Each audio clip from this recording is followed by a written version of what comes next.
Comment gagner de l'argent en étant mineur? C'est une question que je me suis vraiment beaucoup posée étant donné que j'ai commencé l'entrepreneuriat à 11 ans. Je suis passé par vraiment différentes étapes et je vais te sortir aujourd'hui pour moi les meilleures techniques pour faire de l'argent sans devoir justement passer par un business physique. Donc, alors quand je parle de business physique, je parle plus de tout ce qui est babysitting, vente de services entre guillemets, quand tu tonds la pelouse, tout ça, et puis qu'on te donne un billet de 5-10 euros. Non, je parlais de trucs un peu plus concrets, un peu mieux, mais surtout à faire sur internet. Donc cette vidéo elle se tourne vraiment pour les gens qui ont moins de 18 ans étant donné que y a des business beaucoup plus rentables que cela. Mais sauf qu'à moins de 18 ans tu peux pas non plus te déclarer et faire des gros chiffres d'affaires comme faire du dropshipping, tout ça, etc. Tu m'auras compris. Petite parenthèse, je ferai exactement cette même vidéo demain sur la chaîne, mais justement pour les gens qui ont plus de 18 ans sur donc des business qui sont beaucoup plus conséquents avec beaucoup plus de chiffres, étant donné que là on peut se déclarer en étant majeur. Bref, je ferme cette parenthèse. Le premier dont j'aimerais te parler, c'est vendre son expertise. Donc par exemple, tu as peut-être testé un jour ou l'autre les vidéos sur YouTube, ce qui a fait que tu as commencé à faire des montages vidéo, etc. etc.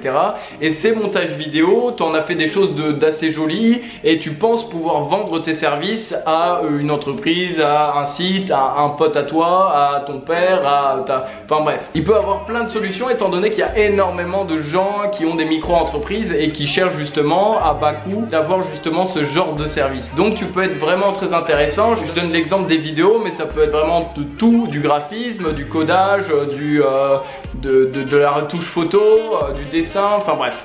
De la création en général, tu peux vendre ce que tu fais. En deuxième point, il y a justement le développement de communautés. Donc des communautés que tu vas pouvoir faire de toutes pièces en partant du principe vraiment que tu n'as pas d'argent du tout à investir dans le business. Tu peux justement faire très facilement des communautés sur Facebook, sur YouTube, sur Instagram, donc en postant, en essayant de mettre en avant ton contenu, en communiquant avec des gens qui sont déjà sur cette niche, en invitant des amis à toi qui sont intéressés, je sais pas, par la K-pop, je dis ça comme ça, ou une autre niche de musique, de cuisine, etc. etc. Donc c'est un business, ma foi, qui peut être intéressant, mais qui est vraiment très long terme, c'est-à-dire que tu vas pas y arriver tout de suite. Mais le côté positif, on va pas se cacher, c'est que tu n'as pas du tout besoin d'argent dès le départ pour investir, pour faire ces communautés.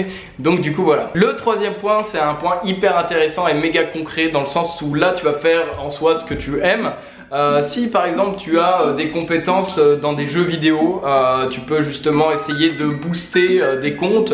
Donc moi dans mon exemple sur League of Legends, donc à l'époque hein, c'était il y a 4-5 ans quand j'y jouais, j'avais un certain niveau et justement je proposais à des amis ou à justement des gens que je connaissais pas de booster leur compte contre je sais pas 100, 200 euros, et l'idée était que eux ils étaient contents parce que par exemple ils étaient boostés. Donc là pour League of Legends c'était en ranked, donc tout ce qui est match de classement contre justement une certaine somme. Donc du coup eux ils se retrouvaient boostés à un certain rang et moi je recevais de l'argent en plus de m'amuser en même temps parce que je jouais au jeu que je kiffais. Vendre des objets virtuels, ça peut aussi être un bon plan. Par exemple, donc on va rester dans l'univers du jeu vidéo. Donc je sais que sur CSGO tu peux donc quand tu joues tu peux ouvrir des caisses et tout. Donc tu as des armes que tu peux à la fin revendre ou échanger avec d'autres personnes, d'autres utilisateurs qui souhaitent par exemple acquérir ton arme, donc contre de l'argent réel. Donc tu peux essayer de te faire de l'argent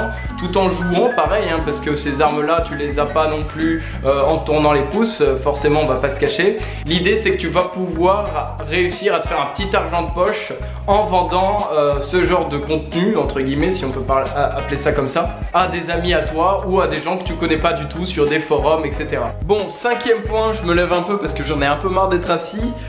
C'est justement de vendre du coup des vêtements sur Vinted, sur ce genre de plateforme, donc qui sont des plateformes d'occasion, sur le Bon Coin, tout ça.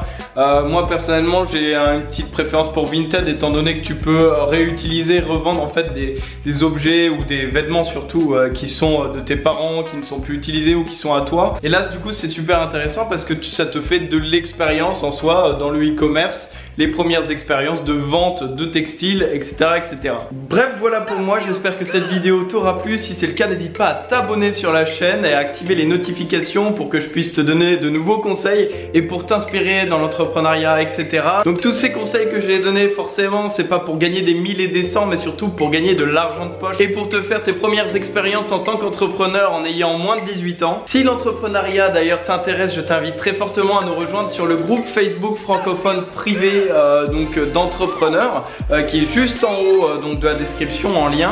Tu peux aussi me suivre sur Instagram et commenter sur la vidéo si toi aussi tu as des business à conseiller pour les gens qui ont moins de 18 ans que tu as pu réaliser ou qu'un ami à toi a réalisé ou que tu as déjà vu sur internet. Bref, moi je te laisse, je te souhaite une agréable journée, nous on se dit à demain, salut!